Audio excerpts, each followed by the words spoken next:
आज हम व्यावहारिकता के विषय में चर्चा करेंगे। क्या व्यावहारिकता इंसान को श्रेष्ठ बना सकती है? क्या व्यावहारिक इंसान श्रेष्ठतम इंसान हो सकता है? क्या व्यावहारिक इंसान संतुष्ट हो सकता है? असल में व्यावहारिकता है क्या? इसके पहले हम इसको समझें कि व्यावहारिकता ये है क्या। कुछ लोग बड़े सामाजिक होते हैं, वे बड़े व्यावहारिक होते हैं, वे हर काम सोच समझ कर करते हैं, वे लोगों के बीच में काफ़ी लोकप्रिय होते हैं, वे वे ये सोचकर किसी के काम आते हैं कि कोई उनके काम आएगा, वे सारे संबंधों का निर्वाह करते हैं, वे कार्यक्रमों में जाते आते हैं, वे स, वे, स, वे, स, वे लोगों के बीच में बैठते उठते हैं और वे काफ़ी लोकप्रियता हासिल कर लेते हैं। वे वे अपना फ़ायदा देखकर किसी से संबंध बनाते हैं। उनकी मुस्कान में भी कुछ ना कुछ रहस्य छिपा रहता है। वे किसी पे दुख प्रकट करते हैं, उसमें भी कोई रहस्य प्रकट, वे किसी की संवेदना प्रकट करने जाते हैं तो उसमें भी कोई ना कोई मतलब होता है। यानी कहने का मतलब ये है कि वह अपने स्वार्थ को, अपने हितों को हमेशा आगे रखते हैं और उसी के अनुसार अपना बर्ताव करते हैं। उनका अधिकांश समय इसी में व्यतीत होता है कि वे कहाँ पर उनका फ़ायदा है, कहाँ पर क्या क्या करने से उनको लोकप्रियता मिलेगी, यही सब करते रहते हैं। ये इसी में उनका सारी समय, श्रम और शक्ति लगती रहती है। वे अपनी बुद्धि का उपयोग भी इसी तरह से करते हैं और वे अपनी व्यावहारिकता का निर्वाह सारी उम्र ज़िंदगी भर करते रहते हैं। अब इसको ज़रा समझें कि वो व्यावहारिक इंसान है। क्या वो श्रेष्ठ इंसान बन सकते हैं? क्या वो श्रेष्ठतम इंसान बन सकते हैं? तो इस बारे में जो विचार करेंगे, तो थोड़ा विचार करेंगे तो हमें समझ में आ जाएगी। वे अकारण किसी के हितैषी नहीं बनेंगे, वे अकारण किसी का भला नहीं करेंगे, वे बिना स्वार्थ के किसी काम में हाथ नहीं डालेंगे, वे परोपकार नहीं करेंगे, वे नेकी नहीं करेंगे, वे अच्छाइयाँ नहीं करेंगे, वे सच्चे इंसान नहीं होंगे, वे झूठ बोल देंगे, वे मौका आने पे पलट जाएंगे और वे उनके किसी भी काम नहीं आएंगे जो उनके किसी काम का नहीं है। ये लोग सिर्फ व्यवहारिक नाते निभाते हैं। ऐसे लोगों को दुनियादार लोग कहते हैं। ये इनके संबंधों में भी स्वार्थ की स्पष्ट झलक दिखाई देती है। ये बिना कोई काम परोपकार के लिए नहीं करते, कोई काम ईश्वर के वास्ते नहीं करते, कोई काम ऐसा नहीं करते जो अच्छा हो, जो सबके भले का हो और जिसमें इनका कोई स्वार्थ ना हो। तो श्रेष्ठ इंसान की पहचान क्या है, इस विषय में सोचो। श्रेष्ठ इंसान वह है जो बिना किसी भेदभाव के, बिना किसी स्वार्थ, लोभ लालच के अपने केवल लोगों के भले के लिए, लोगों के अच्छाई के लिए, समाज को बेहतर बनाने के लिए प्रयास करता रहे, जिसे किसी प्रकार का लोभ लालच ना हो। वह जो है इंसान जो है वही श्रेष्ठ माना जाएगा। अब जरा और जरा उससे आगे और जाइए। ये व्यवहारिक लोग भगवान की पूजा भी करते हैं, ये व्यवहारिक लोग मंदिर मस्जिद में भी जाते हैं, ये व्यवहारिक लोग सारे रीति रिवाज त्यौहार पर भी मनाते हैं और बड़े बढ़ चढ़ कर मनाते हैं, आगे रह के बड़ा मनाते हैं। सामाजिक और धार्मिक कार्यक्रमों में बढ़ चढ़ कर दान दक्षिणा भी देते हैं, सहयोग भी करते हैं। लेकिन इसके बाद ये तीर्थ वगैरह भी करते हैं, सब जगह जाते हैं। लेकिन क्या ये श्रेष्ठ इंसान, क्या श्रेष्ठ भक्त हो सकते हैं? क्या ये भगवान के प्रिय हो सकते हैं? इस बारे में विचार कीजिए। क्योंकि इनकी सारी की सारी चेष्टाएं, सारे के सारे काम केवल दिखावे के लिए होते हैं। ये सब जो भी करते हैं दिखावे के लिए करते हैं। ये भगवान के पास भी जाते हैं तो उससे भी ये अपेक्षाएं करते हैं और ये उस हिसाब से करते हैं कि हम इतना करेंगे तो हमें भगवान उसके बदले में उतना देना चाहिए और उतना देंगे। और इसके बाद ये इस आधार पर भी समाज में अपना सम्मान हासिल करना चाहते हैं, अपनी प्रतिष्ठा हासिल करना चाहते हैं। तो क्या ऐसे ये लोग श्रेष्ठ इंसान कहलाएंगे क्या? इस बारे में हम विचार कीजिए। इसे कोई हम श्रेष्ठता नहीं कहेंगे। ये और इससे और मैं समझता हूँ परम पिता परमात्मा परम सत्ता इससे खुश भी नहीं होने वाली है, क्योंकि वह जानती है कि इनके मन में क्या है, इनकी भावना क्या है, इनके विचार क्या हैं और ये ऐसा क्यों कर रहे हैं। ये क्या सच्चा प्रेम कर रहे हैं? तो क्या नहीं, इसका उत्तर आएगा नहीं। ये सच्चा प्रेम नहीं कर रहा है, ये सच्चा लगाव नहीं कर रहा है, ये सच्ची भक्ति नहीं कर रहा है, ये किसी भी काम में जो है निर्मलता के साथ नहीं कर रहा है, सच्चाई के साथ नहीं कर रहा है। इनके मन में छल कपट, भेद, दम्भ, दुर्भाव भरा हुआ है और ये लोग बुरे लोग हैं। ये केवल व्यवहारिकता निभाते हैं, ये केवल झूठा सम्मान हासिल करना चाहते हैं।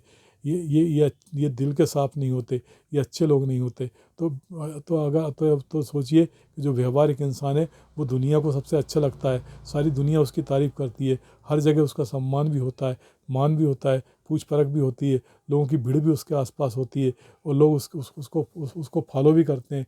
लेकिन वह खुद अपने दिल पे हाथ रख के कहेगा, वह उसकी आत्मा से पूछेगा तो वह उसकी आत्मा भी यही कहेगी चीख चीख कर कि वो अच्छा इंसान कतई नहीं हो सकता, अच्छा इंसान कतई नहीं हो सकता। अच्छा एक बात बताइए, जो अच्छा इंसान नहीं है, जो नेक दिल इंसान नहीं है, वह सच्चा प्रेम भी किसी से नहीं करता। वह सच्चा प्रेम भी नहीं करता तो उसकी भक्ति भी कलंकित है, उसकी भक्ति भी दूषित है।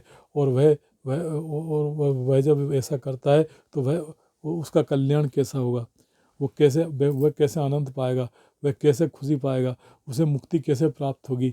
वह तो इसी में लिपटा हुआ है, वह तो इसी जाल में लिपटा हुआ है और इसी जाल में लिपट कर और वही सब काम कर रहा है जो जो उसके स्वार्थ और मतलब से भरे हुए हैं।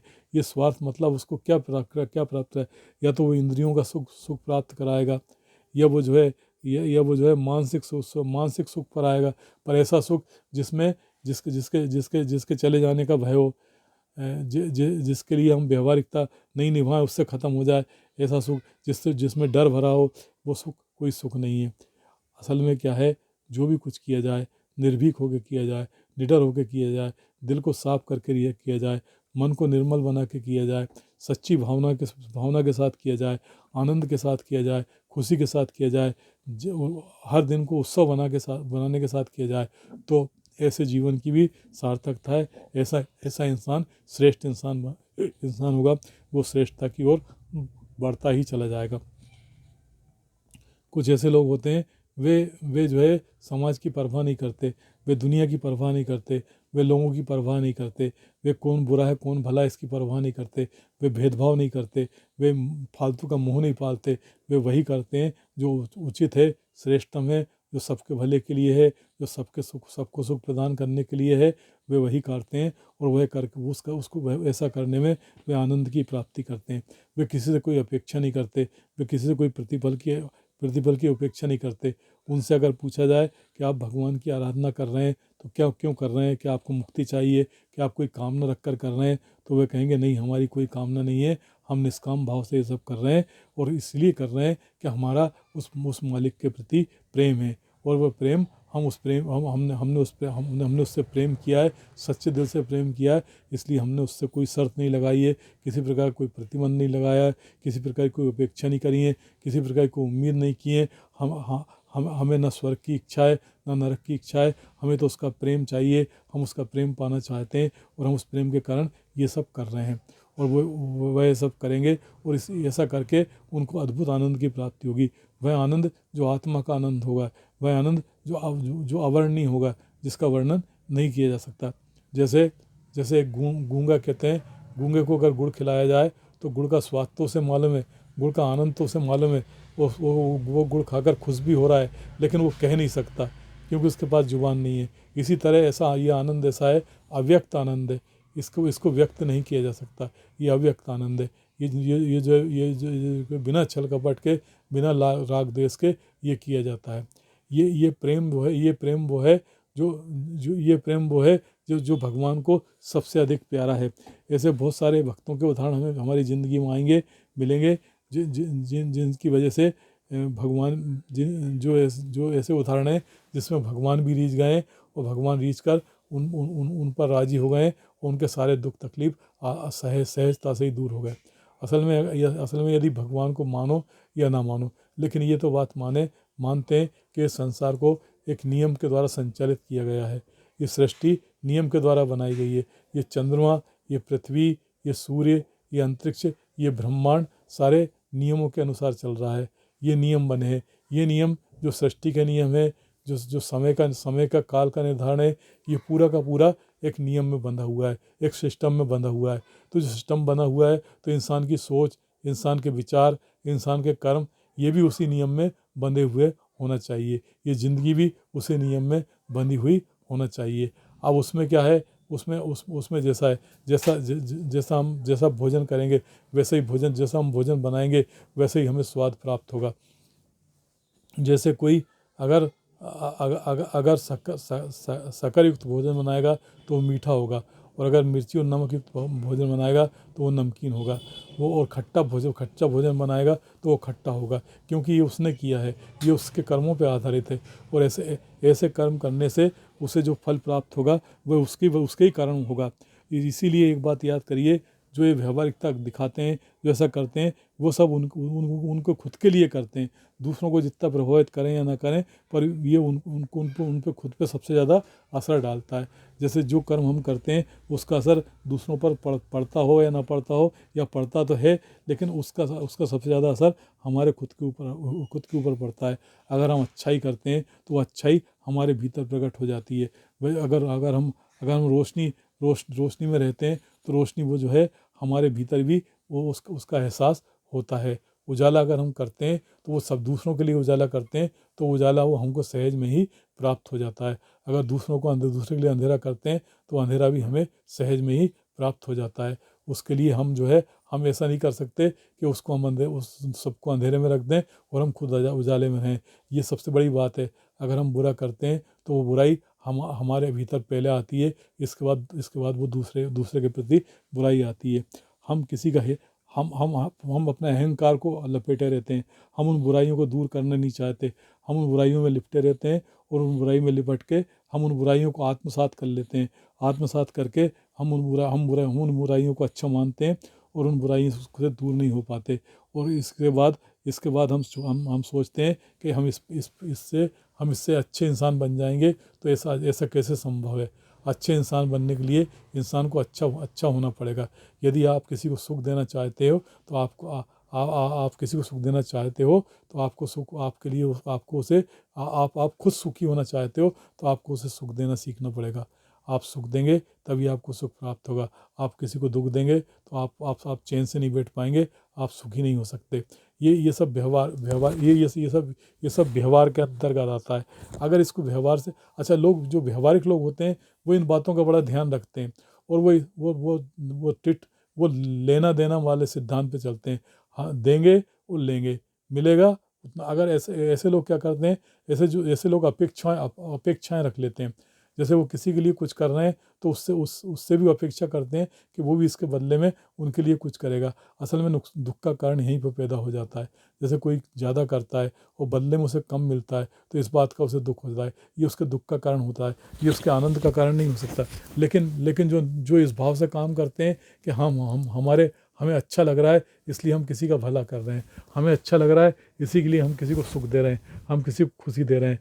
अब वो बदले में इसका बदला हमें चुकाए या न चुकाए, हमें इसकी कोई गरज नहीं है, हमें इसकी कोई परवाह नहीं है। ऐसे लोग ज़्यादा आनंद से जीवन जीते हैं, क्योंकि वो किसी का भला करते हैं तो ये सोच के करते हैं कि हमें इससे कोई प्रतिफल की आकांक्षा उम्मीद नहीं है। लेकिन अगर उन्हें प्रतिफल मिल जाता है तो उससे उनकी खुशी कई गुना बढ़ जाती है। वह उस खुशी वह उसके आनंद को दुगना कर देते हैं। लेकिन जो व्यवहारिक लोग होते हैं वे जो थोड़ा करते हैं लेकिन ज़्यादा की उपेक्षा करते हैं, और ज़्यादा की उपेक्षा करने पर जितना वो करते हैं उससे भी कम उन्हें प्राप्त होता है, तो उनका दुख कई गुना बढ़ जाता है। ऐसे लोग भीतर जहर पाले हुए रहते हैं। इनके भीतर बहुत कुछ गड़बड़ चलती रहती है। ये उस गड़बड़ी के कारण खुद कभी चैन से नहीं बैठ पाते, खुद अच्छे से नहीं रह पाते, और जब खुद दुखी रहते हैं तो दूसरों को दुखी करते हैं। ऐसे में लोग बाग क्या करते हैं, इनसे इनसे दूरी बना लेते हैं। जो अच्छे लोग हैं वो इनके संपर्क में नहीं आते, वो इनसे दूरी बना लेते हैं। और जब दूरी बना लेते हैं तो ये एकाकी हो जाते हैं। ऐसे में जो मतलबी और स्वार्थी लोग होते हैं, जो चापलूस टाइप के लोग होते हैं, वो इनको घेर लेते हैं, वो इनकी झूठी तारीफ करते हैं, वो इनके झूठे अहम को संतुष्ट करते हैं और इनसे लाभ उठाते रहते हैं। और ये व्यवहारिक लोगों का सबसे बड़ा दुर्गुण होता है। उनका दायरा ऐसे लोगों के बीच में हो जाता है जो स्वार्थी, मतलबी और जो स्वार्थी और मतलबी इंसान है।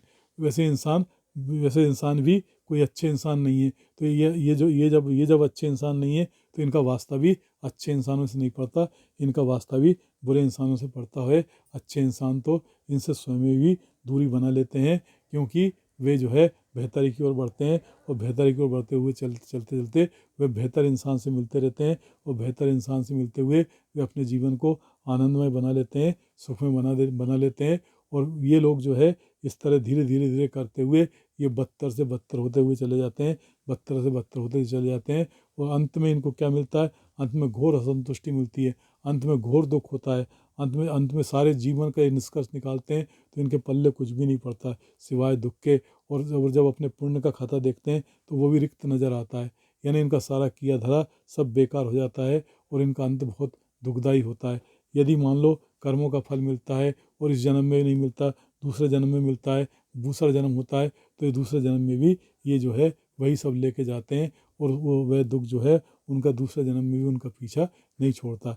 इसलिए यदि हमें श्रेष्ठ इंसान बनना है, अपने जीवन का उद्धार करना है, अपने आप को मुक्त बनाना है, जीवन मुक्त बनाना है, देहाभिमान से परे बनाना है, तो हमें इस बात को अपने दिल से निकाल देना पड़ेगा। दूसरे क्या कहेंगे, दूसरों को दिखाने के लिए हमें कुछ भी नहीं करना है। हमें जो कुछ करना है, श्रेष्ठता की ओर बढ़ना है, तो हमें विशुद्ध प्रेम के भाव को रखते हुए, अपने मन को साफ बनाते हुए, अच्छाई की ओर बढ़ते हुए, हमें बिना किसी से कोई अपेक्षा करते हुए, बिना किसी से कोई कामना करते हुए, हमें जो है निष्काम भाव से हमारे कर्म करते रहना है। वह हमारे कर्म करते रहेंगे तो हमारे हमारे गुणों की सुगंध अपने आप फैलेगी। जैसे फूल जब खिलता है तो खुशबू अब उसकी अपने आप बिखर जाती है, उसके लिए उसे कोई प्रयास नहीं करना पड़ता। इसीलिए अच्छा इंसान अच्छे गुणों को जब धारण करता है तो उसके गुणों की खुशबू से सभी शराबोर हो जाते हैं। उसकी नेकियां सभी को प्रभावित करती हैं, और वो सभी को आनंद प्रदान करती हैं, सभी को सुख प्रदान करती हैं, सभी को खुशियाँ प्रदान करती हैं। और वो खुशी वो आनंद वो सुख लौट कर उसके पास आता है, तो उसके आनंद और उसकी खुशी को कई गुना बढ़ा देता है। ठीक इसके विपरीत जो किसी को दुख देता है, किसी को तकलीफ देता है, वह दुख तकलीफ, वह बेचैनी लौट के उसके पास आती है, और वह उसको सबसे ज़्यादा परेशान कर देती है।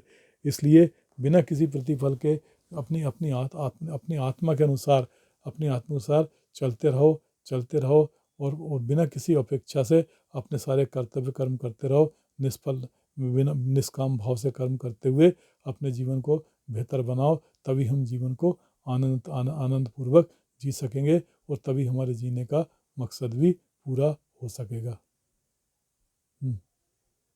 छोटू।